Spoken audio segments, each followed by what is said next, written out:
ঢাকা মহানগর দক্ষিণের পক্ষ থেকে আমরা সমাবেশ এবং মিছিলের কর্মসূচি দিয়েছি। আমাদের নেত্রী, দেশনেত্রী বেগম খালেদা জিয়া আমাদের মা, এমনি সামনেও মা দিবস আছে, সেটাও একটা কারণ। মা দিবসের উপলক্ষে আমরা আমাদের মায়ের মুক্তির জন্য একটা মিছিলের মিছিল সমাবেশের প্রোগ্রাম আমরা দিয়েছি।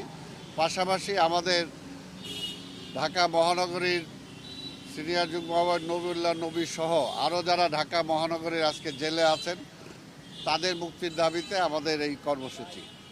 এবং এই কর্মসূচি আমরা এর আগেই একবার ঘোষণা দিয়েছিলাম। সেই সময় আপনারা দেখেছেন যে প্রচণ্ড যে তাপদাহ ছিল, সেই তাপদাহের কারণে সেই সময় আমরা সেটাকে স্থগিত করেছিলাম। সেই কর্মসূচিটাই আগামীকালকে।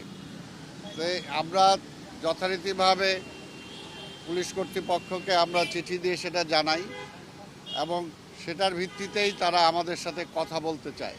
আজকে 11টার সময় আমাদের সাথে কথা বলতে চায়। সেই কথা বলার জন্যই আমার সাথে আমাদের বিএনপির প্রচার সম্পাদক, সাবেক সংসদ সদস্য শহীদুদ্দিন চৌধুরী এনি এবং আমার সাথে আমাদের ঢাকা মহানগর দক্ষিণের সদস্য সচিব রফিকুল আলম মজনু আমার সাথে আছেন। আমরা কথা বলেছি ওনাদের সাথে এবং আমরা কী প্রোগ্রাম করতে চাই সেটা তাদের সাথে আলোচনা হয়েছে এবং তারা আজকে বিকেলের মধ্যে আমাদেরকে জানিয়ে দেবে যে তবে তাদের আমরা বলছি যে আমাদের প্রোগ্রাম এটা করতে হবে, আমরা করব এই ব্যাপারে। আর যেহেতু শুক্রবারের প্রোগ্রাম, শুক্রবারে তো এমনি ট্রাফিকের ব্যাপারে খুব একটা সমস্যা থাকার কথা নয়, এর জন্যই আমরা শুক্রবারের প্রোগ্রাম দিয়েছি।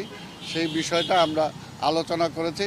তা আমরা চাই যে বিএনপি একটি গণতান্ত্রিক দল, আমরা গণতান্ত্রিকভাবে আন্দোলন করেই আজকের একটা তত্ত্বাবধায়ক সরকার অধীনে নির্বাচন চাই। এটাই হলো আমাদের মূল দাবি। যে পর্যন্ত এই সরকার ক্ষমতা না ছাড়বে, যে পর্যন্ত কেয়ারটেকার অধীনে সরকার নির্বাচন না হবে, সেই পর্যন্ত আমাদের আন্দোলন চলমান আছে, আমাদের আন্দোলন চলমান থাকবে।